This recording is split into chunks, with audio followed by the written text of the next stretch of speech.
produce, right? In the short run, it may be optimal for firms to actually operate at a loss because their capital is fixed. In the long run, if this is the shutdown rule, right? I didn't say anything about the shutdown rule. It doesn't only apply in the short or in the long run. This general rule applies in the short and in the long run. If your revenues are less than your variable costs, you shut down. In the long run, do I have anything but variable costs? No, because in the long run, we define the long run as the period of time over which all inputs are variable, right? So in the long run, I only have variable costs. So in the long run, I have total revenues. My total cost is my total variable cost. So in the long run, what has to be true is that if revenues are less than total variable costs, that means revenues are less than total costs because there are no fixed costs. So in the long run, you will shut down if your profits are negative. Right? So in the long run, the firm will never operate if its profits are negative. It may operate if the profits are zero, but not if they're negative. Versus in the short run, the firm may actually want to operate if its profits are negative. All right? So in the long run, if you see negative profits, you will never operate. In the short run, if you see negative profits, you have to check whether total revenues are less than total variable costs, right? To see for a firm with negative profits whether it's optimal to shut down or operate. Okay.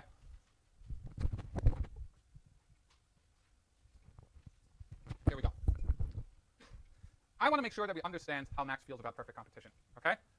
Economists have gotten a really bad reputation for being perceived as the group of people that wear Brioni suits and say markets are the solution to all of the world's problems. I am wearing a $19.95 blazer from the super sales rack at the Banana Republic outlet store. I bought 4 of these because they were 19 bucks. Second, I do not believe that markets are the solution to most of our problems at all, right? Why is that? Well, turns out that this feeling that markets will lead to the welfare maximizing allocation, meaning the level of output and the prices that make us as a society as well off as possible, has one teeny tiny little assumption. It assumes that markets are perfectly competitive, right? Well, what's a perfectly competitive market? First of all, consumers have to believe that all firms sell identical products. Have you ever tried buying toothpaste for a child?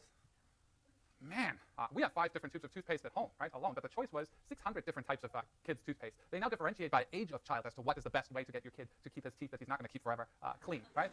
You're establishing habits, I get it. But the point here is, okay, a perfectly competitive market is one where consumers believe that all firms sell identical products. Second, firms can freely enter and exit the market. Is that true in most markets?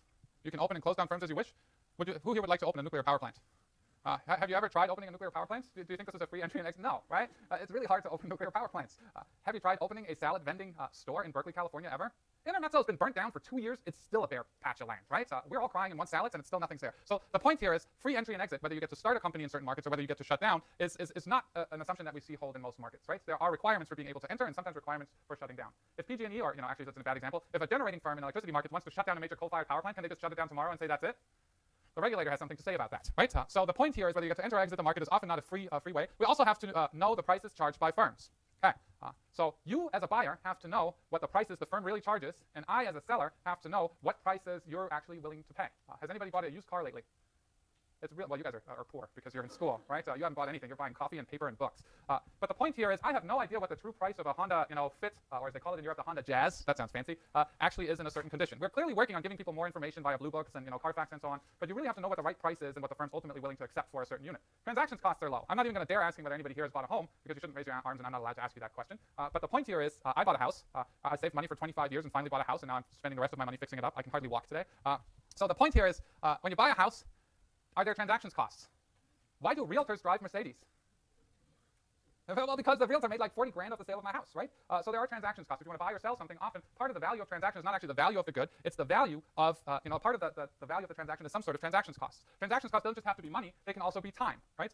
The price of a cup of coffee at Starbucks at Center in Oxford isn't just the $9.42 for a short cup of burnt coffee, but it's also the half hour you've got to wait in line and until the 7 baristas have figured out a way to get you that cup of coffee, right? So transactions costs in some markets are incredibly high. So perfectly competitive markets, if you wanted to summarize it in one sentence, are markets where neither sellers nor buyers can affect the market price for a certain good, right?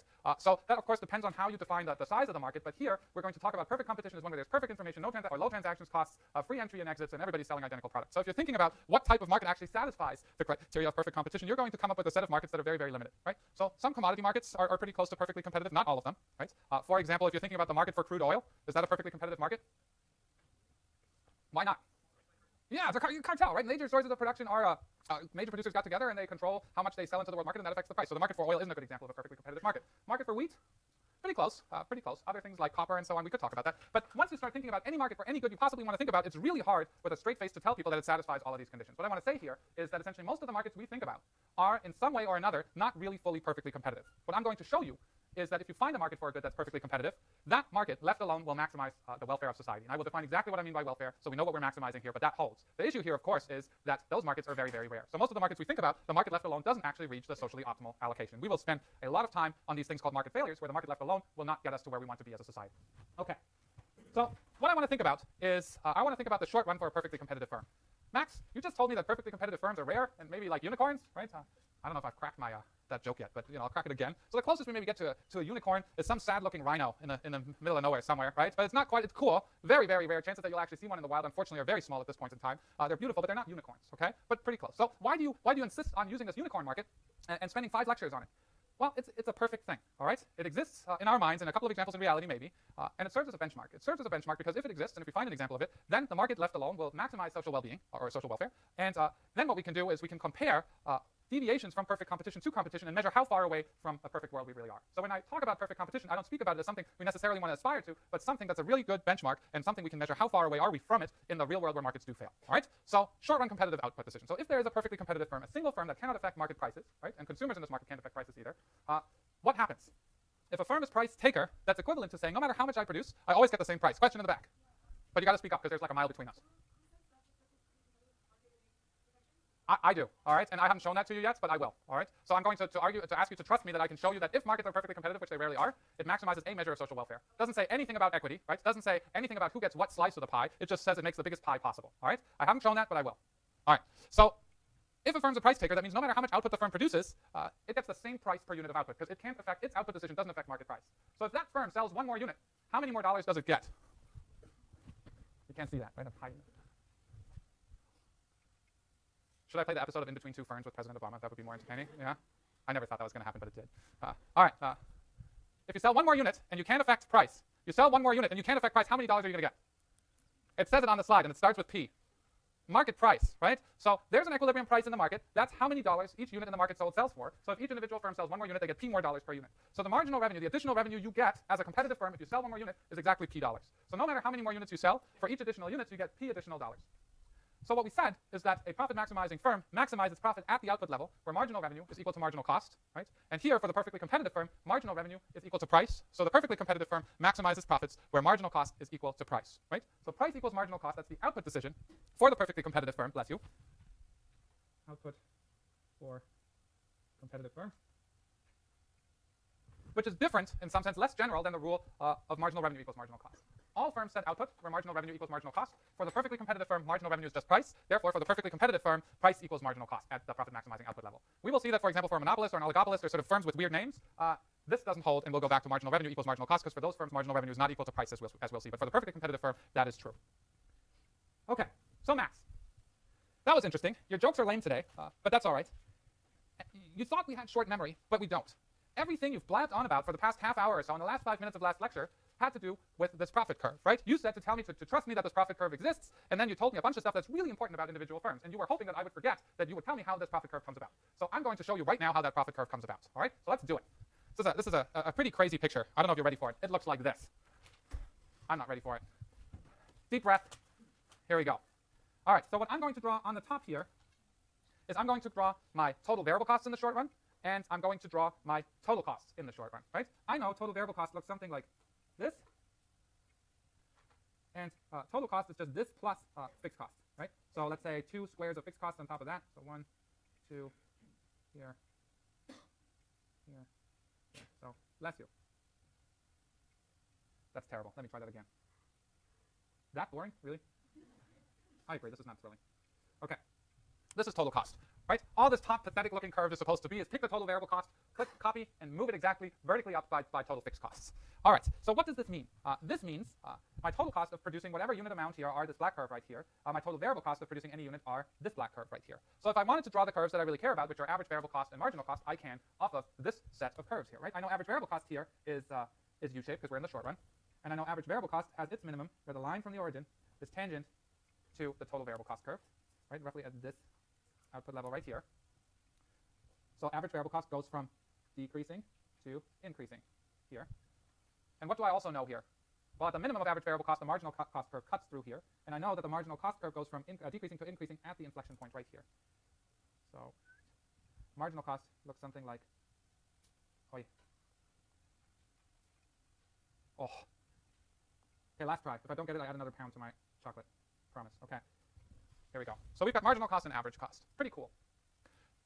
Max, I get that. I got this 4 lectures ago. This was complicated, boring, but I've practiced drawing it home hundreds of times. I am better at this than you are at this point. I totally believe that because that's not hard. But how does this relate to profit? What's profit? How does it relate to total cost? Anybody? You guys are shy. My grad class is shy this semester too. There's something in the Berkeley water. Okay, let me try this again. Fiona, profits are defined as what minus total costs? Total revenues minus total costs. Awesome. Do I have total costs on this picture? Yeah, right, at the top black line. Do I have total revenue on this picture? Does it say TR anywhere? No, right? So let's draw total revenue. If I go from 0 units to producing 1 unit, how many dollars do I get? P. All right. Now I'm producing 1 unit. I have P dollars in my pocket. I produce a second unit. How many more dollars do I get? P. I produce another unit. P. Right? So what that means is I increase output, I get P more dollars. So total revenue is just a line that starts at 0 and that increases at rate P, or it's a line that goes to the origin that has slope P. So let's do that. I need a third color. We're getting fancy here. I'm going to make up a price, okay? So I sort of get what I want here out of my picture. That's not good. Oh, that's better than I expected. Big dot theorem right here. This here is total revenue. The slope of this line right here is market price. So the blue line is total revenue.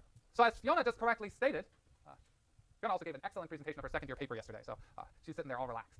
But the point here is profit is total revenue minus total cost. So at a given quantity, it's total revenue minus total cost. How do I show this graphically? Well, profits are simply at a given quantity, right? Let's use this quantity right here. The difference between total costs and total revenues, right? Is total revenue here bigger or smaller than total cost at that output level of, let's call this 2 units? Total revenue is less than total cost. Are you making money or are you losing money? You're losing money, right? So I can simply take this distance here, that's profits, and plot that, right? Same distance. How about right here? What about total revenues and total costs? Are they similar? They're the same, right? The 2 lines cross right there, so total revenue is exactly equal to total cost. So that quantity here, profit, is 0. What about this quantity right here? Is total revenue bigger than total costs? Yes, right? So how about, that looks about like a square. Until we get to this quantity right here, where it's again 0, and thereafter it gets negative. Let me connect these points for you.